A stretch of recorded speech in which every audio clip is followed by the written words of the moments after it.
काय सांगणार या ठिकाणी विधान परिषदेची रणधुमाळी सध्या सुरू आहे.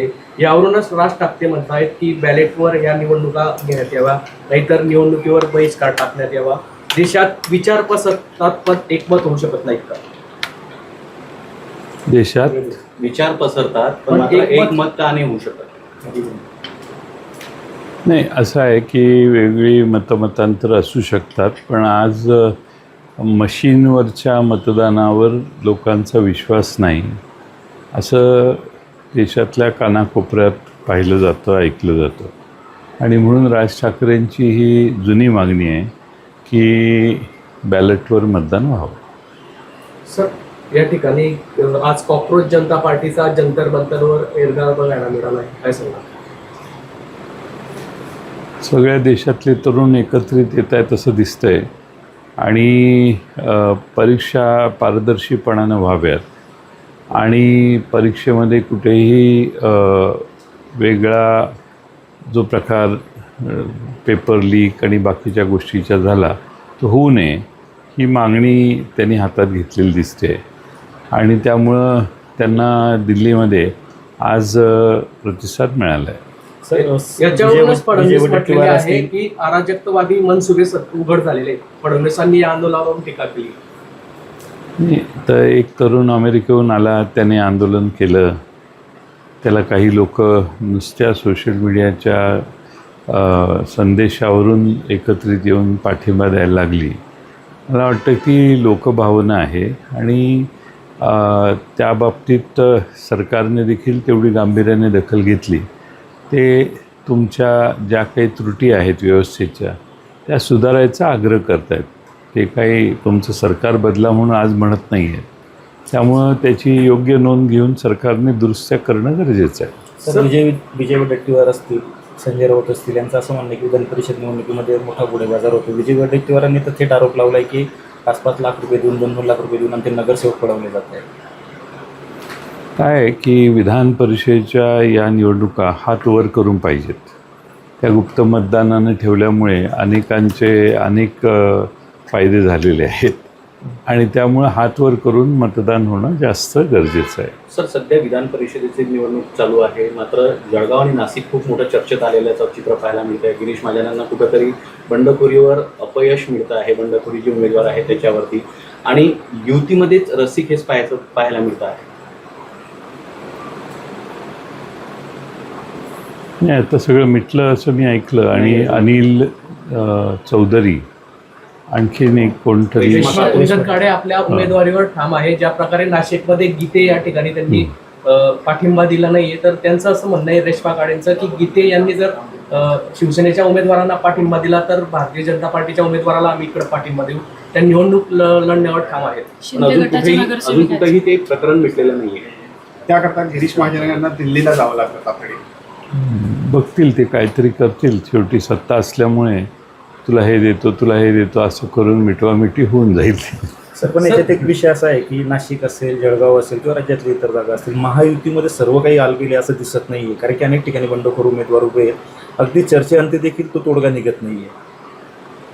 आता तो महायुतीच्या नेत्यांना प्रश्न विचारा. सर, निवडणुकीमध्ये मोठ्या प्रमाणात घोडेबाजार झाला आहे. भाजपने तोंड उघडायला लावू नये असं सुप्रिया सुळे म्हणतायत. भाजपने तोंड उघडायला लावू नये. मोठ्या प्रमाणात घोडेबाजार झाला आहे, भाजपने तोंड उघडायला लावू नये असे सुप्रिया सुळे म्हणतात. ठीक आहे, आता ताई म्हणतात तर मी ऐकलेलं नाही ताई काय नक्की बोलल्या ते. काय मत आहे दादा असं म्हणायचं आहे. नाही, आता या माझ्या मतापेक्षा आधी बऱ्याच लोकांनी मतप्रतिक्रिया व्यक्त केलेल्या आहेत. आणि माझं मत हे आहे की विधान परिषदेच्या या स्थानिक स्वराज्य संस्थांच्या निवडणुका या हात वर करून, गुप्त मतदान न ठेवता हात वर करून झाल्या तर ती प्रामाणिक आणि पारदर्शी निवडणूक होईल. गुलाबराव पाटील जे आहे अद्यापही नाराजीचा सूर पाहायला मिळतं. त्यांच्या चिरंजीवाला तिकीट नाही मिळालं, ते नाराज आहे अशी देखील चर्चा आहे. मात्र श्रीकांत शिंदे जळगावला आल्यानंतर त्यांच्या उमेदवारांना देखील भेटत नाहीये. ज्या रेश्मा काळे आहे कुठेतरी ऑलवेज नाही आहे का याच्यामध्ये, किंवा चर्चेला उदाहरण? मला माहिती नाही त्यांची काय परिस्थिती आहे, पण कालच त्यांचा वाढदिवस झाला. छगन भुजबळांना राज्यसभा मिळण्याची शक्यता आहे, पण आपल्या कुटुंबातील कोणाला व्यक्तींना देण्यात यावी अशी त्यांची मागणी छगन भुजबळांची. तर मी त्या पक्षात नाही आहे ना, मी मला दुसऱ्या पक्षांचे अनिल पाटील असं म्हणतायत की शिंदे गटामध्ये अद्यापही ऑलवेज नाही आहे, त्याच्यामध्ये दाल में कुछ काला असं अनिल पाटील म्हणतात आहे. मंत्री गुलाबराव पाटील यांनी बसलेलं त्यांनी. आता तो त्या एकमेकात ते म्हणण्यावर मी प्रतिक्रिया देणं योग्य नाही. सध्या महागाई प्रचंड वाढलेली आहे, त्याच्यावर काहीतरी विचारा. महागाई वाढलेली आहे, देशातले प्रश्न प्रचंड वाढलेले आहेत, सामान्य माणसाची फार जगणं मुश्किल झालं आहे, शेतीमालाचे दर कोसळलेले आहेत आणि हा जो घोडा बाजार तुम्ही मगासपासून विचारताय याच्याविषयी तर दुःख समाजात असेलच, त्यापेक्षा जास्त हे प्रश्न लोकांचे, शेतकऱ्यांचे महत्त्वाचे. शेतकऱ्यांचं अद्यापही शेतीचे हे आहे, पण अद्यापही अनेक ठिकाणी बी बियाण्याची अडचणी जाणवते, कारण की शेतकऱ्यांना महागाईचं शेतकऱ्यांच्या समोर आता आणखी नवीन संकट आहे, ते म्हणजे खतांचा तुटवडा पडण्याची शक्यता आहे. अजूनही आखाती देशात युद्ध चालू आहे, त्यामुळं खतांचा तुटवडा पडेल, खतांच्या किमती भरमसाठ वाढतील आणि एक नवं संकट भारतातल्या शेतकऱ्यांच्यावर येण्याची शक्यता आहे. अपेक्षा ही आहे की सरकारने त्याची आधीच तरतूद केली पाहिजे. पीक विमा संदर्भामध्ये शेतकरी अजूनही नाराज आहेत, कारण पीक विमा इथं फडणवीसांनी जाहीर केलेला आहे, मात्र विधान परिषदेच्या पार्श्वभूमीवरती हा पीक विमा जाहीर केल्याचा असं शेतकऱ्यांचा आरोप आहे. या पीक विम्यासाठी निर्बंध लावण्यात येत आहेत, काही अटी शर्ती लावण्यात येत आहेत, त्यामुळे परत शेतकरी नाराजाचा सूर पाहायला मिळतोय. पहिल्यांदा हे जे नवं सरकार राज्यात आहे ते सत्तेत आलं त्यावेळी त्यांनी 1 रुपयाचा पीक विम्याचा प्रयोग केला, त्याचाही काही फार लोकांना फायदा झाला नाही. आता पीक विमा देणाऱ्या कंपन्या, या ज्या कंपनीत प्रीमियम सरकार हजारो कोटीचा भरते, त्या हजारो कोटीच्या प्रीमियम भरत असताना जे निकष लावले जातात, विमा कधी द्यायचा, विम्याचा क्लेम कधी मंजूर करायचा, याच्यातच थोडासा फरक होतो आणि लोकांची प्रचंड त्यातनं कुचंबना होते.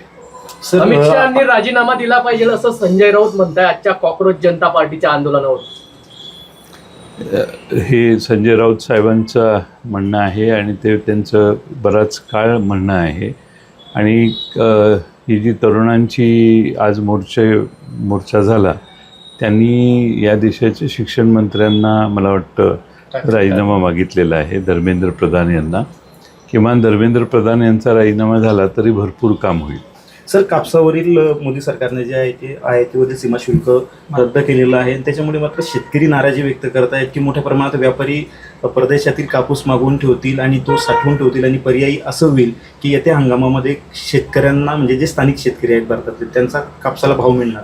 मी मध्ये असं ऐकलेलं होतं की भारतात अमेरिकेच्या राष्ट्रपतींनी, अमेरिकेच्या संबंधित खात्याच्या मंत्र्यांनी घोषणा केलेली होती की भारताशी आमचा करार होतो आहे आणि $500 बिलियन पर्यंतच्या सगळ्या शेतीमाल आणि अन्य वस्तू भारतात आयात केल्या जातील 0% टॅक्स भरून. त्यात कापूस आहे, सोयाबीन आहे, शेतीमालाचे बरेच फळं आहेत आणि यामुळं मका आहे, यामुळं आपल्या देशातल्या शेतकऱ्याला आता अमेरिकेच्या मोठ्या शेतकऱ्याशी स्पर्धा करावी लागेल. हे बाकीत आम्ही त्याच वेळी सांगितलेलं. आता आपण जे सांगताय, मला माहीत नाही अजून तो करार पूर्ण झाला किंवा नाही, पण आपण आता जे सांगताय की आयातीचा कर केंद्र सरकारने माफ केलेला आहे, त्यामुळं खानदेशात, विदर्भात, काही प्रमाणात आपल्या मराठवाड्यात, आमच्या भागातही थोडा कापूस होतो, त्या सर्व भागातल्या शेतकऱ्यांच्यावर प्रचंड अन्याय होणार आहे. दर वाढणार नाहीत आणि दर शेतकऱ्यांचे खाली ठेवण्यासाठीच हा प्रयत्न आहे. आता दर वाढण्याचे दिवस कधी? 29च्या निवडणुकीच्या आधी.